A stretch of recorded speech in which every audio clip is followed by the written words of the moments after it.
ফাঁসির আসামি হওয়ায় সাবেক প্রধানমন্ত্রী শেখ হাসিনা দেশে ঢুকলেই তাকে গ্রেপ্তার করা হবে বলে জানিয়েছেন আইনমন্ত্রী মোহাম্মদ আসাদুজ্জামান। তাকে দেশে ফেরাতে পররাষ্ট্র মন্ত্রণালয় চেষ্টা করছে বলেও জানান তিনি। সকালে সচিবালয়ে আইনি সহায়তা বিষয়ক সমঝোতা স্মারক অনুষ্ঠানে এসব কথা বলেন তিনি। মন্ত্রী জানান, রাষ্ট্রপতি নির্বাচনে প্রয়োজনে আগস্টে বিশেষ অধিবেশন হতে পারে।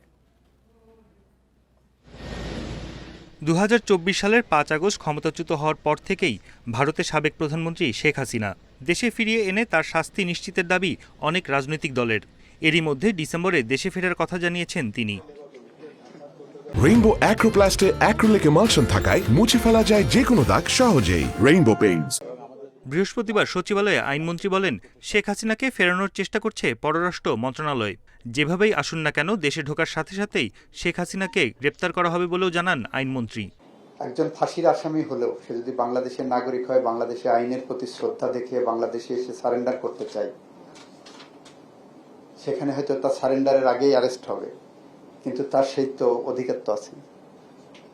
আসলে আসবেন, আইন তার নিজস্ব গতিতে চলবে, সেখানে তো আমাদের আইনের ব্যত্যয় করে আমরা কিছু করব না। প্রশ্নের জবাবে আইনমন্ত্রী বলেন, সেপ্টেম্বরের সংসদ অধিবেশনেই রাষ্ট্রপতি নির্বাচন হবে, তবে সরকার চাইলে আগস্টেও বিশেষ অধিবেশন হতে পারে। তো 90 দিন যেহেতু সময় আছে, আর আমার নেক্সট অধিবেশন 60 দিনের মধ্যে ডাকতে হবে। গত অধিবেশন শেষ হওয়ার থেকে আগামী অধিবেশন পর্যন্ত 60 দিনের মধ্যে আমার ডাকতে হবে।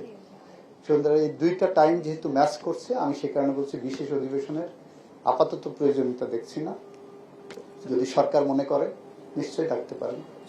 আইনমন্ত্রী বলেন, আন্তর্জাতিক অপরাধ ট্রাইব্যুনালের বিচার প্রক্রিয়া নিয়ে হিউম্যান রাইট ওয়াচের প্রতিবেদন খতিয়ে দেখবে সরকার। বাগেরহাটের মিরাজ শেখকে গুমের অভিযোগ তদন্ত ও পরিবারকে আইনি সহায়তার আশ্বাস দেন তিনি। বেসরকারি সংস্থা ব্রাক ও ব্লাস্টের সাথে আইন মন্ত্রণালয়ের সমঝোতা স্মারক অনুষ্ঠানে মন্ত্রী জানান, আটকে থাকা 45 লাখ মামলার জট কাটাতে প্রয়োজনে আইনি কাঠামোতে পরিবর্তন আনতে হবে। আইনে রূপান্তরিত হলো। বন ইবনে কামাল, ইন্ডিপেন্ডেন্ট নিউজ, ঢাকা।